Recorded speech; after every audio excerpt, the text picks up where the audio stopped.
Friends, welcome back to media talks. நான் உங்கள் Mounika. So இன்றைக்கி எபிசோட்ஸ் ரொம்பவே எமோஷ்னலாக இருந்துச்சு. So the last few minutes so emotional. So உண்மையிலே வந்து பார்த்திங்கன்னா கண் கலங்க வச்சுட்டாங்கன்னு தான் சொல்லணும் டீமு. அதை பற்றி நம்ம தனியாக டிஸ்கஸ் பண்ணோம். இந்த ஸ்டார்டிங்கில் நாங்கள் எபிசோட் பார்க்குறதே இந்த வீக்காக்காக தான். ப்ரொமோவை பார்த்து நாங்கள் எல்லாருமே ரொம்ப வந்து ஹைப்பில் இருந்தோம். நாளைக்கு என்னடா சீன் வரப்போகுது அப்படின்னு சொல்லிட்டு நடுவில் கொஞ்சம் பக்கத்தை காணும் அப்படிங்கிற மாதிரி. ஸோ ப்ரொமோவே வந்து பார்த்திங்கன்னா ஆக்சுவலாக வந்து இந்த டீம் எப்பயுமே இதாக பண்ணுவாங்க. ஒரு சூப்பர்பு சீனை ப்ரொமோவில் பயங்கரமாக காட்டிட்டாங்கன்னா அங்கே எபிசோடில் எப்படியும் சொதப்பிடுவாங்க. ஸோ ஸ்டார்டிங்லேயே நம்ம வீக்கா சீன் தான் இருக்குது.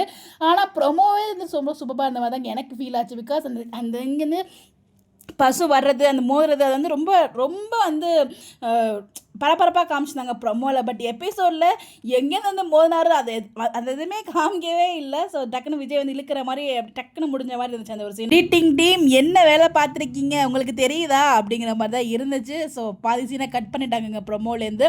அப்புறம் விஜயோட மைண்ட் வாய்ஸுமே வந்து அதில் இல்லை. அதாவது ப்ரொமோவில் வந்து பார்த்திங்கன்னா உள்ளே இருக்கிறது வந்து பசுபதி மாதிரி இருக்கே அப்படிங்கிற மாதிரி வந்து நினச்சி அது மாதிரி டயலாக் மைண்ட் வாய்ஸில் போகும்.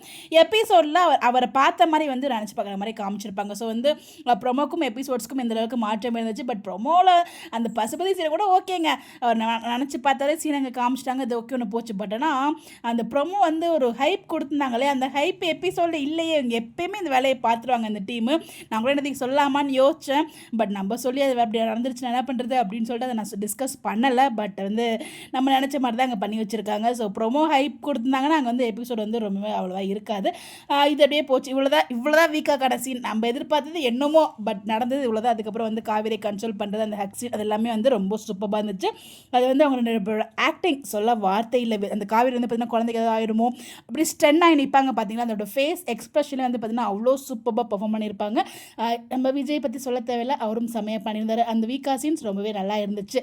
இதுக்கப்புறம் தான் வந்து பார்த்திங்கன்னா குமரன் வந்து மாதிரி மலேசியா போகிறதுக்கு முடிவு எடுத்திருக்காரு. அந்த விஷயத்தை வந்து வீட்லேயுமே ஓப்பன் அப் பண்ணுறாங்க. ஸோ நான் வந்து கங்கா வந்து ஃபீல் பண்ணுவாங்கன்னு நினச்சேன். அவங்க கோவத்தை தான் காமிச்சிருக்காங்க. மேபி இதுவும் ஒரு கோவம் அப்படிங்கிற மாதிரி தான் நம்ம எடுத்துக்கணும். நம்ம அதை பற்றி பேசுவோம். பட் இது ஃபுல்லாக வீக்காக ஸ்பெஷலாக அந்த வீடியோ போடணும்னு நினச்சேன். பட் எத்தனை பேர் இது நீங்கள் ஃபீல் பண்ணீங்க, ஐயோ ப்ரொமோவே பரவாயில்லடா அப்படிங்கிற மாதிரி ஃபீல் பண்ணிங்களா, உங்களுடைய கருத்துக்கெல்லாம் மறக்காமல் கமெண்ட்டில் ஷேர் பண்ணுங்கள். பிகாஸ் நம்ம ப்ரொமோ பார்த்துட்டு ரொம்ப எதிர்பார்த்தோம். ப்ரொமோ சீன்ஸே எங்கள் ஸ்டார்டிங்கில் இல்லை, ஸ்டார்டிங்கில் கட் ஆகிடுச்சுன்னு நினைக்கிறேன். ஸோ அதனால தான் வந்து அங்கேருந்து ஸ்டார்ட் ஆகிருக்கு. But anyways okay, promo scenes வந்து இன்னும் நல்லா இருந்திருக்கும்.